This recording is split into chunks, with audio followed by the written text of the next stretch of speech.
Hello friends, welcome to Web Modeling. Today I'm going to show you quickly that how you install the SolverTable add-in in your MacBook Pro Microsoft Excel. I'm going to show you how to install SolverTable in your MacBook Pro.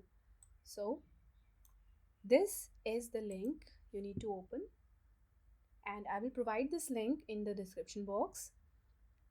You have to download this from here, link, and unzip this folder. You will find 3 files inside it. This is the main file that we are looking for, XLAM file. So now I'm going to open Microsoft Excel blank worksheet, and you will see here there is a tool. Under tool you go to Excel add-ins. I have already a solver add-in, that's why it is showing here ticked. So let's browse the one file which we have just downloaded. So this is the XLM file.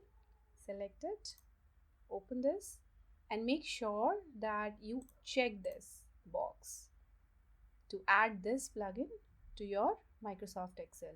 Click on OK button, and instantly you will see here on the tab SolverTable for Mac is added to your Microsoft Excel on MacBook Pro. I hope it helps. Thank you.